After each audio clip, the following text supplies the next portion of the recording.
नमस्कार. मी आणखीन एका फ्रॉडबद्दल तुम्हाला या व्हिडिओमध्ये इन्फॉर्मेशन देणार आहे.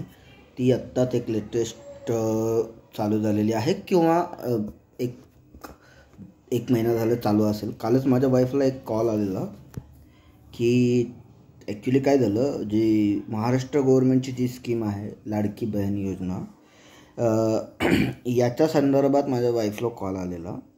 तो कॉल असा होता की तुमच्या लाडक्या बहिणीचे म्हणजे हिंदीमधनं बोलत होता की मी बँकेतनं बोलतो आहे आणि तुमच्या लाडक्या बहिणीचे पैसे आलेले आहेत, तर ते मी तुमच्या अकाउंटला मी आत्ता पाठवलेले आहेत. टोटल 12,000 रुपये आलेले आहेत. तर त्यांनी काय केलेले, 12,000 पहिल्यांदा त्याने 10,000 रुपये पाठवले आणि नेक्स्ट टाईम लगेच त्यांनी 2,000 पाठवायच्या ऐवजी 20,000 रुपये पाठवले म्हणजे ॲक्च्युअलमध्ये ते पाठवले नाही आहे. तसा रिसिव्हचा मेसेज पाठवला, टेक्स्ट मेसेज पाठवला आणि मग तो माझ्या वाईफला म्हणायला लागला, अहो मी तुम्हाला चुकून 2,000 म्हणजे जे पहिले जे 10,000 पाठवले ते तर ठीक आहे, पण जे नंतरचे जे 2,000 रुपये होते त्याने असं सांगितलं की अहो चुकून मी तुम्हाला 20,000 पाठवले, तर ते मला परत करा म्हटल्यानंतर मग माझ्या वाईफला काय ते म्हणले की नाही, मग नाही असं चालू होतं. त्याच्यानंतर तो म्हणला की तुम्ही जर माझे पैसे परत नाही केले तर मी पोलीस कंप्लेंट करेल. मग माझी वाईफ घाबरून त्याने मला फोन केला. मग मी त्याला सांगितलं काही घाबरू नको, त्याला जिथं पोलीस कंप्लेंट करायची असेल ना तिथे त्याला पोलीस कंप्लेंट करू दे. आणि मग मी लगेच तिला सांगितलं की मग तुझ्या भावाला फोन कर. मग तो भाऊ आला आणि मग त्यांनी पाहिलं तर तो फ्रॉड कॉल होता.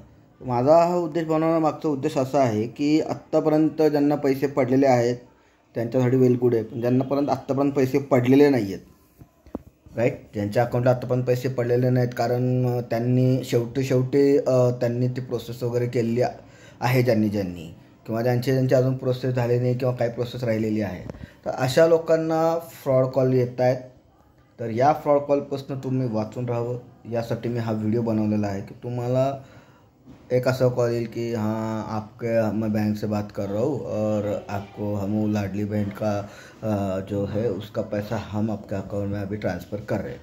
सगळ्यात पहिल्यांदा ही गोष्ट लक्षात ठेवा की तो एक तर हिंदीमधनं बोलतो आहे आणि जर हिंदीमधनं असलं मराठीतनं जर बोलत असेल तर बँकवाले कधीच कॉल करून तुम्हाला सांगत नाहीत की आम्ही तुमच्या लाडक्या बहिणीचे पैसे तुमच्या अकाउंटला आम्ही टाकतो आहे. सगळ्यात प्रथम ह्या गोष्टी तुम्ही लक्षात घ्या की बँकवाले कधीही तुम्हाला सांगणार नाहीत की आम्ही तुम्हाला लाडली बहिणीचे पैसे तुमच्या अकाउंटला टाकतो आहे.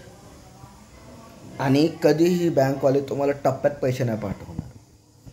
10,000 रुपये पहिलं पाठवणार, पुन्हा मग म्हणणार नाही तुमचे टोटल 12,000 रुपये आहेत आणि मी 10,000 रुपये आता पाठवलेत आणि दुसरे 2,000 रुपये तुम्हाला मी लगेच पाठवतो. आणि हे करून चुकून त्यांनी 20,000 रुपये पाठवले आणि मग ते म्हणणार की मला एक काम करा तुम्ही की मला 18,000 रुपये तुम्ही रिटर्न करा.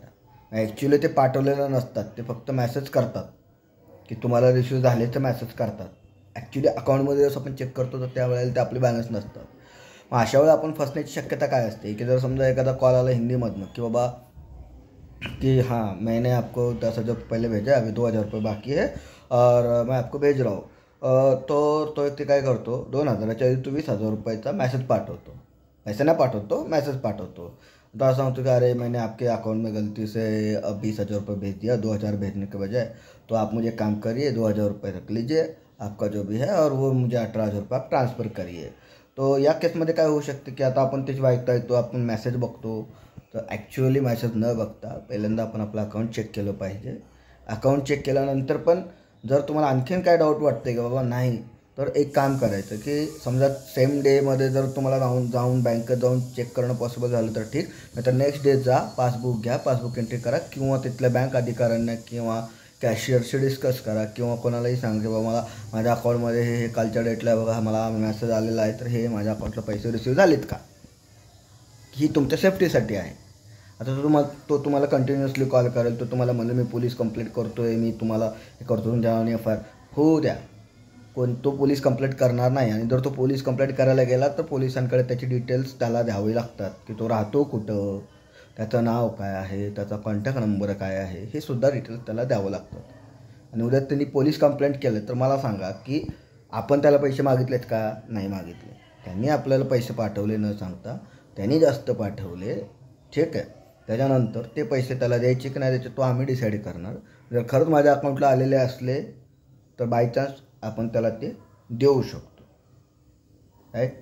तर या अशा पद्धतीच्या फ्रॉड होत आहेत.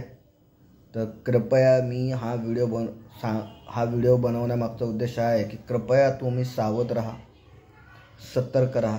अशा कुठल्याही पद्धतीच्या फ्रॉड कॉल्सला फसवू नका. थोडंसं डोकं लावा. ही लोकं तुम्हाला बोलण्यामध्ये गुंतवतात की असं आहे तसं आहे, तुमचं हे झालेलं आहे, तुमचं ते झालेलं आहे. जर तुम्हाला त्यातलं काही समजलंच नाही तर तुम्ही तुमच्या घरच्या कोणी म्हणजे शिकलेले व्यक्ती असतील किंवा कोणीही असेल तर तुम्ही एकदा त्यांच्याशी संपर्क साधा. तो व्यक्ती जर तुम्हाला समोरून शिव्या वगैरे देत असेल तर आपल्या घरामध्ये जर कोणी माणूस असेल, मोठा माणूस किंवा कोणीही असेल तर त्याला तुम्ही फोन द्या, म्हणजे तो त्याच्याबरोबर समाचार घेईल. तर माझा व्हिडिओ बनवण्यामागचा हा एवढा एकच उद्देश होता की तुम्ही कुठल्याही अशा प्रकारच्या फ्रॉडला तुम्ही बळी जाऊ नका. तर सतर्क राहा.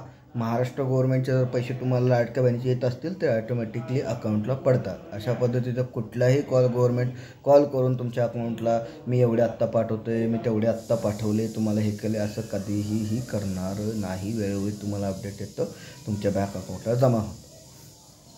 जर तुम्हाला काय डाऊट असेल तर कधीही बँकेत जा. बँकेच्या संदर्भातले कुठलीही कामं असतील, कुठलाही कॉल वगैरे तुम्हाला आलेला असेल तर सर्वप्रथम तुम्ही सतर्क बाळगा. नाही तुम्हाला काय समजलं तर शेवटी बँकेत जा आणि बँकेत जाऊन कन्फर्म करा कुठलीही गोष्ट आणि कुठल्याही गोष्टीचं काही मेसेज आला. ठीक आहे, चला धन्यवाद. काळजी घ्या.